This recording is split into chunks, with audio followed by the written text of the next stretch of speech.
Diane, how can you possibly tell people's characters from their handwriting? Well, everyone changes the handwriting from the way that they're taught to write. Mm-hmm. And I relate those changes to personality traits. And does that apply to everybody, whatever station in life? Well, a certain newspaper decided to do an article about handwriting analysis, and I was given a piece of writing and the information he was British and aged between 20 and 40. I did the analysis, a nice enough chap, nothing spectacular. The two things that stood out were that, one, he seemed to want rather more living space at the time of writing, and secondly, he had the ability to be rather pleasant to people who either bored him or he disliked. Right. But you didn't know who this person was? No. You just had a sample of the writing? Not until it appeared on the front of the Yorkshire Post, and it was Prince Charles. Prince Charles, worth. But tell me, I mean, were you right, though? Well, I like to think I was, and the confined living space, he was on board ship at the time of writing. I didn't have any upsetting letters from anywhere. Right. Just as well as you'd be in the tower, and we'd be doing this as an outside broadcast. Well, of course, we've asked you here to talk about some of the letters that we've received on points of view. For instance, this one here, it comes from Caroline de Grey of Sunningdale. What do you make of that? Well, a dramatic letter and a dramatic lady. I would suspect Caroline de Grey can act, in fact. Very creative, very artistic, super letter, beautiful layout. That full stop at the end of the signature would also indicate that Caroline de Grey can't resist taking the last word. Oh, I see. If you put a full stop after your signature, last word time. I see. Well, here's another one from a younger person. Yes, Stephanie Rogers. A lot of pressure in this writing, emphasising the words in just the right places. This letter was all Stephanie's own work. And I rather like the way she hesitated in the middle of the word adore. That was one word she didn't want to misspell. No, she really tried hard on that one. She did. Let's get that. And we have one totally different one. This comes from a Colonel Baisley. Yes, Colonel Baisley. A lot of accuracy. He's very, very bright. A lot of detail in it, caring keystrokes, a rather nice man. But I think this letter was written tongue-in-cheek. The top line is written on an upward slant, and this tells me that when Colonel Baisley sat down to write this letter, there was a smile on his face. Well, I hope there still is after you've analysed his letter. Yeah. Anyway, thank you for being with us, Diane. We end, though, with a letter written on the 4th of June 1962 by Mr. G. Summers of Portsmouth. I think your programme is one big confidence trick. I bet you don't look at half of the letters and invent most of those you use. And all you do is sit in front of the camera and prattle. Absolutely right. And on behalf of all the prattlers of the past 20 years of Points of View, may I say thank you all for writing. I'll be back next week at the usual time of 8:50. Until then, good night.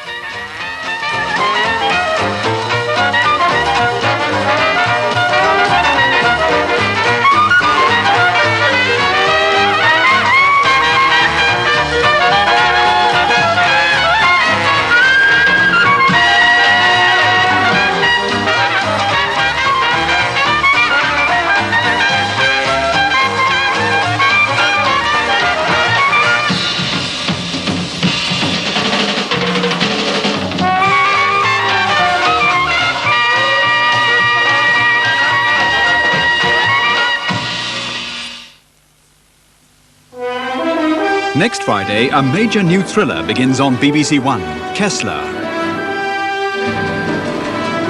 Over 30 years after the liberation of Belgium, a television journalist alerts the German Secret Service to the true identity of the former SS officer. Now a powerful industrialist. I don't care what you say, Mara, I am being investigated. But there have been questions asked. My bank have said they think it's happening. Question is who? Presumably, the hunting rifle is to kill Kessler. Is that what you have in mind? I can't let you kill him, because we need to keep him alive. Why hasn't anyone else access to National Socialist money? It's not his own. The fortune is secure because Reichsleiter Bormann has not parted with either the money or with access to it. What's it all for, Father? All in good time, my dear.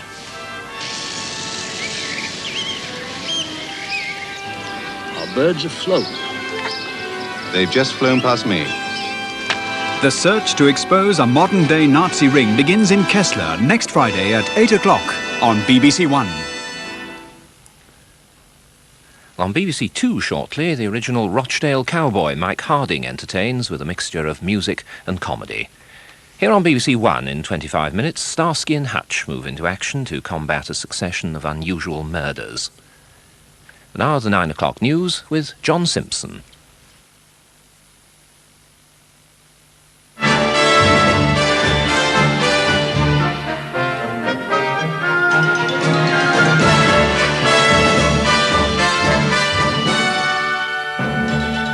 The summit, a new understanding between Downing Street and Dublin.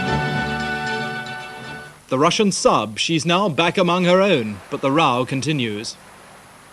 The good news from BL, the acclaims eating into the market, they're to work overtime, building more. And the world record, this girl is trying to lose. Good evening. The long-awaited London summit between Mrs. Thatcher and the Irish Prime Minister, Dr. Garret FitzGerald, has led to the setting up of an Anglo-Irish Intergovernmental Council to improve cooperation between the two countries. There's also been agreement for closer links on border security, energy and economic matters, and another such meeting is to be held in Dublin next spring. The main development today was the establishment of the Intergovernmental Council, with regular meetings between Prime Ministers, other ministers and civil servants. But an Inter-Parliamentary Council, which the Irish favour, remains an issue for the MPs of the British and Irish Parliaments to decide. There were, however, agreements that the two countries' Attorney Generals will meet to improve methods of fighting terrorism, and that there be attempts to establish gas supplies from the Republic to Northern Ireland and an electricity link across the Irish Sea. Dr. FitzGerald and his deputy, Michael O'Leary, were greeted by Mrs. Thatcher on the doorstep of number 10. Inside, the two Prime Ministers launched into private talks and were alone for 90 minutes before lunch. They were then joined by their delegations for the final session before tonight's communiqué. The talks lasted in all 5 hours, the first that Mrs. Thatcher has had with Dr. FitzGerald. They'd been warm and friendly, she said. Today's meeting was a workmanlike one which left both sides reasonably content. Dr. FitzGerald was anxious to keep up the momentum of the talks begun by his predecessor, Mr. Hockey, and there's to be another summit in the spring. On the British side, today's meeting was an attempt to make Anglo-Irish relations less excitable, more normal. Mrs. Thatcher sees the Intergovernmental Council not as any subtle move towards future Irish unity, but as a framework within which ministers and civil servants can get on with practical problems, how to capture and convict terrorists, how to revive the flagging economies of both parts of Ireland, how to meet their energy needs. For his part, Dr. FitzGerald seems content to move slowly on the Inter-Parliamentary Council that Dublin would have liked. He says it's better to wait to see whether Mr. Jim Pryor can create a new assembly at Stormont first. Mrs. Thatcher showed herself acutely conscious of the Ulster Unionist fears that something is being cobbled up behind their backs. I asked her about the guarantee of self-determination to Northern Ireland.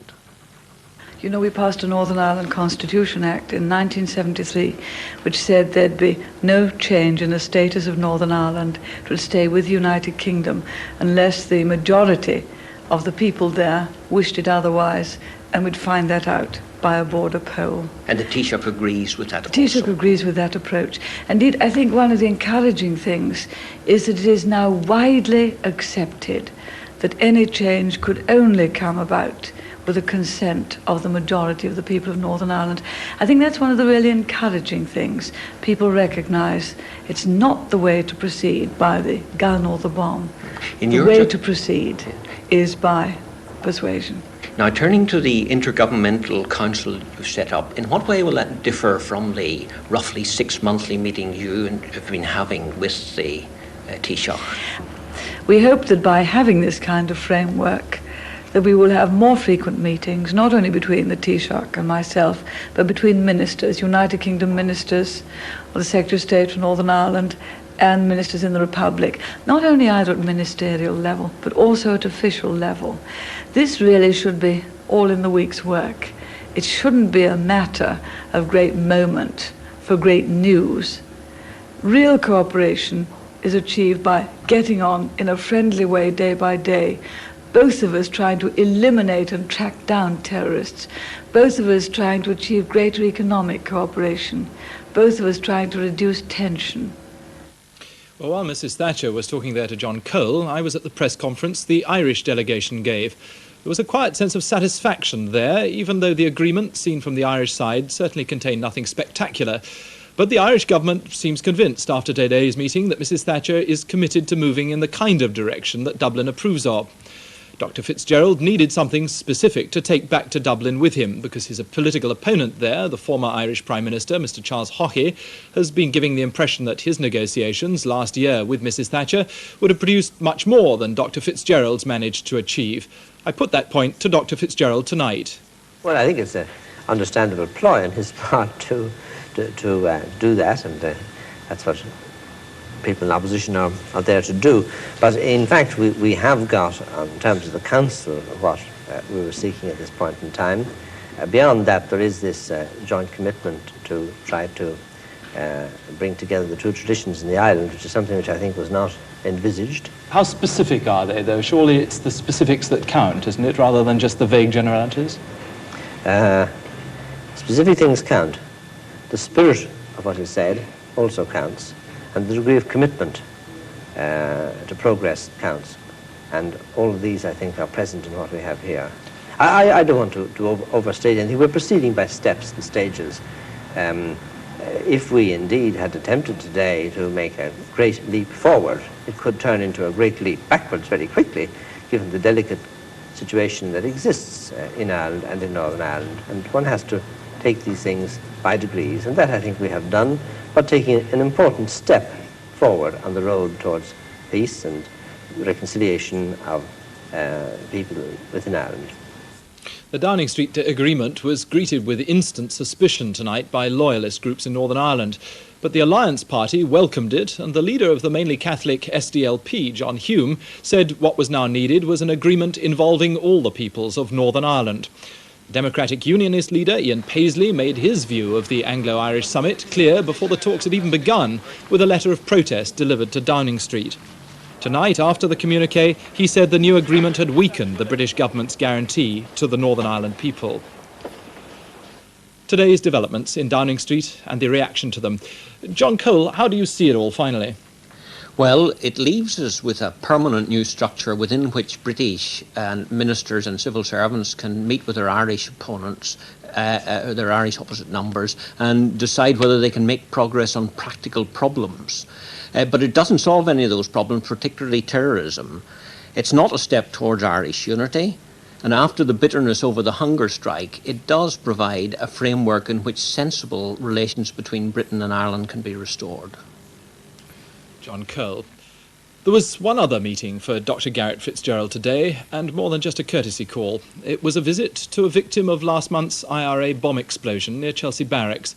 He and Mr. O'Leary saw a 20-year-old Irish guardsman still in hospital. We wished here in this visit this morning to symbolise by this visit to this young man who's been killed or has been injured in this fashion. Many of his colleagues have been killed. We wish to symbolise by this action our abhorrence and the abhorrence of the Irish people and the Irish community of Britain on these methods. Are you concerned that the bombing campaign will actually continue in Britain, Taoiseach? Well, one can never know in advance what may happen, but the vigilance of our joint police forces has hitherto prevented any campaign from lasting more than a short time or from it being repeated soon. And I hope that that will be the case in this instance also. And now tonight's other news. Sweden has said goodbye and good riddance to her uninvited Soviet submarine. After 10 days stuck in the Swedish mud off the Karlskrona naval base, the sub's been handed back to the Soviet Union. But the diplomatic storm is still brewing.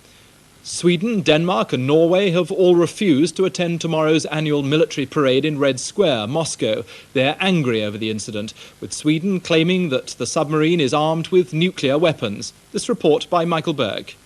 Soviet submarine 137 left Swedish waters today, considerably less stealthily than she'd arrived. With a Swedish pilot at the helm, surrounded by a substantial part of the Swedish Navy, she headed at full speed for international waters. The operation was conducted with all the frigid politeness of a troublemaker being seen off the premises by bouncers. On board, the sub's navigation equipment wasn't just faulty, as the Russians claimed, but smashed to pieces in what the Swedes clearly regard as a belated and ham-fisted attempt at an alibi. It was never finally established what, if any, nuclear weapons lay hidden in the vessel's bows.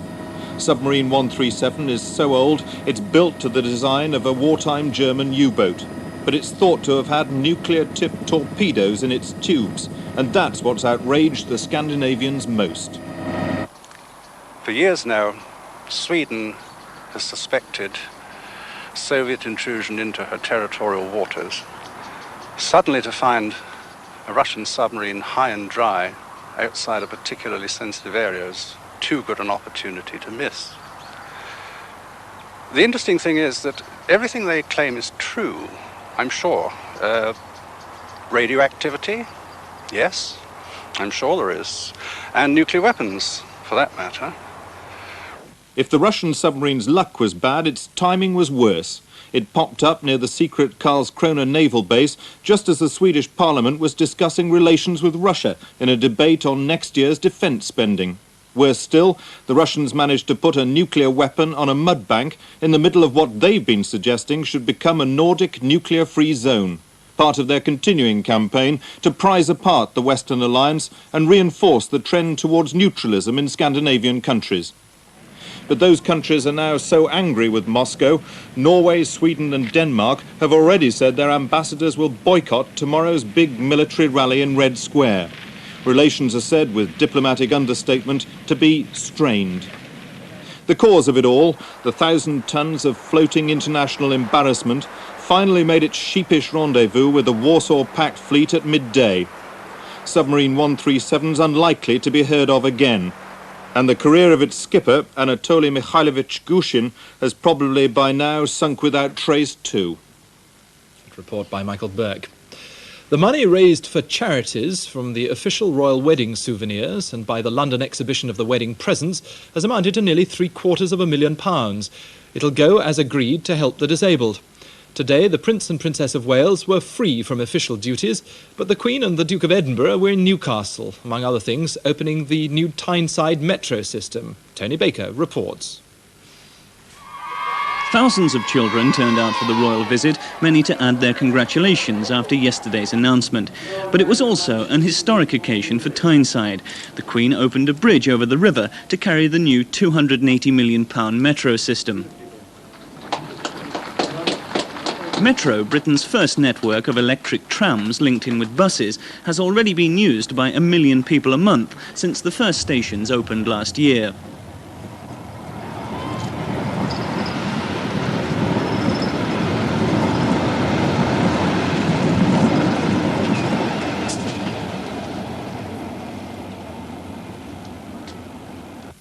At Gateshead, Brendan Foster was there to meet the Queen at the launch of a new £3.5 million leisure centre.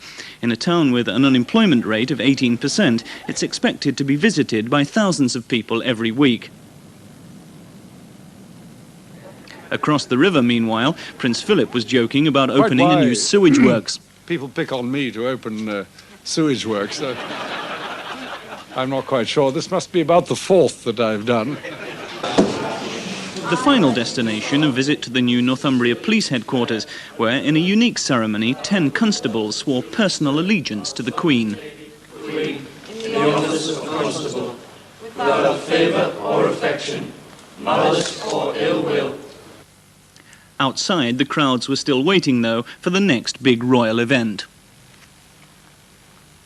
The increase in the price of petrol isn't going to be as high as yesterday's extra rise by Texaco seemed to suggest. They added 4p to a gallon, but other companies are likely to make it 3p or so. It's because North Sea oil will be increased in price by only $1.50, again, less than expected. Sales of cars in October were 13% up on the same month last year. The Japanese share fell, Ford are still leaders, but BL sales dropped. However, the new Triumph Acclaim, launched only 3 weeks ago, has already taken 3% of the market, and this is good news for the men who make it at Cowley. From Monday week, they'll work overtime on a night shift. This won't mean new jobs immediately, but 400 workers will be taken on in the spring, when production of the Rover saloons transferred from Solihull to Cowley. The Environment Secretary, Michael Heseltine, tonight defended his plans to control high-spending local councils. He wants rate rises kept to a minimum. And in a bill published today, he proposes compelling councils to hold referendums before they can put up rates above government limits. It's this part of the bill which is being opposed by some Conservative MPs. And many councils are angry too, as Bill Hamilton now reports. Local authorities have long treasured the free climate in which they operate. With the money they collect from ratepayers and the grant they receive from central government, they supply many of the services on which we all depend. For most, economies have meant severe cutbacks in areas like housing. But in his determination to call overspending councils to heel, many town halls feel Mr Heseltine is about to strip them of their autonomy. His insistence that those levying rates above a ceiling fixed by the government must hold a referendum has incensed not only the Labour benches, but a growing number of his Conservative colleagues. It's not the need to curb spending with which they disagree, but the way Mr Heseltine intends to achieve it. I would say, do it yourself, Mr Heseltine. I would say, you take the powers. I would be happy to give you those powers. To step in when a council steps out of line.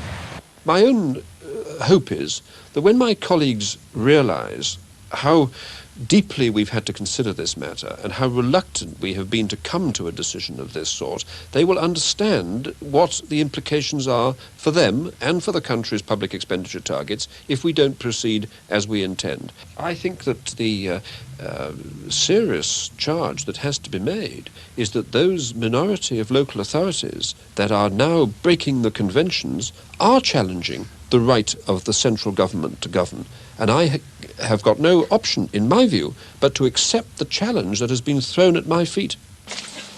But that challenge is also being taken up by the local government union NALGO. Fearing substantial job losses, they've launched a huge campaign against Mr Heseltine's proposals. And they say the implications are so great that they might even resort to taking industrial action. More unrest on the Labour benches at Westminster. The MP who won the highest percentage Labour vote in the country at the last election says he won't be seeking re-selection. He's only 47. Mr Geoffrey Thomas, MP for Abertillery, also resigned tonight as a front bench spokesman on legal affairs. He said he was profoundly disturbed by things that were now happening in the Labour Party. On Sunday, the voters of Belgium go to the polls for their third general election in the past 5 years. The Kingdom of Belgium was invented by us a little over 150 years ago. One of the smallest and most densely populated countries in Europe, it's been a major European battlefield for centuries.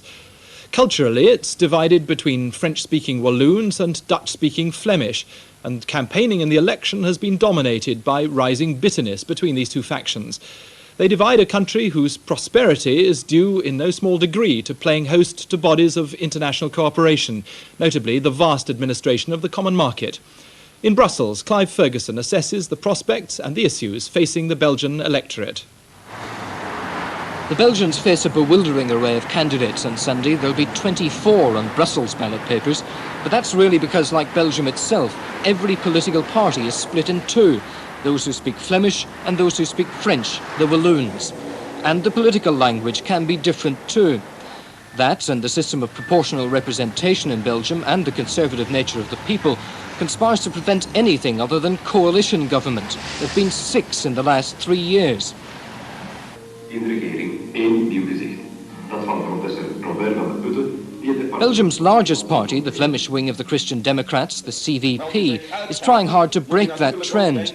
Because if there isn't change, then the party's elder statesman and the former Belgian Prime Minister, Leo Tindemans, believes the end result will be disaster. If things don't change, well, it may be the end of Belgium and we will have an economic catastrophe. Well, you obviously don't think that's going to happen, but other people do think that the state of Belgium is on the rocks, as it were, and that Wallonia, for example, may secede. It's a very difficult situation. You know that the president of the Walloon Socialist has said that he wants to be master in his own house. Well, what that means, I ignore, I don't know, but some words have been spoken which... how shall I say, which are an indication that the situation here in Belgium is really serious. But in fact, the country's economic plight is served not to make people forget their linguistic and cultural differences, but to highlight them. In French-speaking Wallonia, the steel industry is losing £13 million a week. A row over subsidising the industry, with its workforce of 28,000, brought down the last coalition. The French-speaking socialists walked out.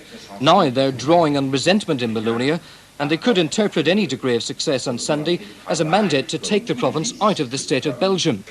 And interpretation of a mandate may be crucial after Sunday. The Belgian electorate are well aware that come Sunday they won't actually be voting for a government. They'll be voting for a possible member of a coalition who'll be prepared to forget his election promises in order to help form a government. So even at this most testing time for Belgium, the voters can't really be expected to change their habits. Another coalition will have to be formed, and that could take weeks. All the time, the economy going from bad to worse. If the breakup of the state isn't exactly imminent, that would certainly bring it a lot closer. Clive Ferguson, BBC, Brussels. With the Miss World contest 6 days away, competitors from 67 countries have made their first public appearance together. They were wearing national costume and, as Linda Alexander reports, came to London bearing gifts. A last-minute change of location turned this usually polished event into something of a scrum, with girls at the end of the alphabet queuing up to find the cameras. Could you do something with your hands there? Just put them up, that's it. There was no doubt, though, who stole the show. It was Miss Trinidad and Tobago, in carnival dress, topped by a cornucopia of tropical fruit, fortunately for her, made out of lightweight plastic. Michelle Donnelly from Cardiff as Miss United Kingdom was rather more soberly clad, and her national dress remained a mystery. The bookies are placing Michelle third at 7-1, but she had more modest ambitions. As far as I'm concerned, if they've placed me third, then I don't think I should be there. I should be even lower down than that. Favourite for the crown is 17-year-old Miss Brazil, who'd brought a wooden clock as her offering for charity. Indeed, all the gifts were modest ones this year, yet more evidence perhaps of the depth of the world recession. Well, I'm afraid there's no chance that our last story tonight can avoid seeming comical, and it isn't. It's very sad. And for a 12-year-old girl from Pershore in Worcestershire, very frustrating. Since the middle of January, she's been sneezing twice a minute for 10 months. It's said to be a world record, though Donna Griffiths takes no great pleasure in that. Indeed, she's now preparing, yet again, to lose the record if she can. Lance Price has been to see how she's bearing up.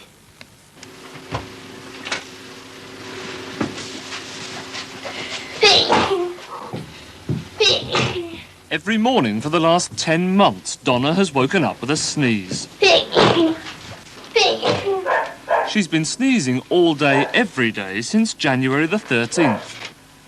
In July, after 194 days, she broke the world record.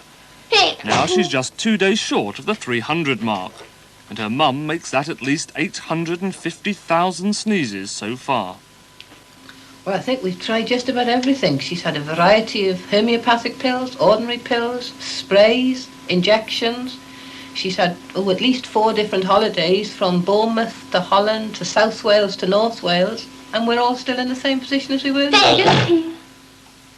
So, Donna, how does it feel waking up every morning knowing that you're going to spend all day sneezing? Well, I got used to it, really. At first, I thought, oh, it's going to stop soon, but then it hasn't stopped, and I just got used to it. Do you ever think that it has stopped? Well, a couple of times in school, people have said, you stop sneezing, Donna, and then a couple of minutes later, I sneeze again, and just carry on. It doesn't get you too depressed? No, I get used to it. And do you think the doctors might come up with something this time? Well, I hope they do, but I think they're just thinking that next time I go back, I'll have stopped sneezing. They're just hoping for the best like you, are they? Yes. Do you ever think that you might be sneezing forever? It's got to stop sometime. Bless her. And so to the main news again. The meeting in London between Mrs Thatcher and the Irish Prime Minister Dr Fitzgerald has led to the setting up of an intergovernmental council. It's to improve cooperation between the two countries on border security, anti-terrorism and economic matters. The Russian submarine that ran aground in Swedish waters has now been handed back to the Soviet Union, but 3 Scandinavian countries are snubbing the Russians as a consequence of the affair. That's the 9 o'clock news. From me, good night.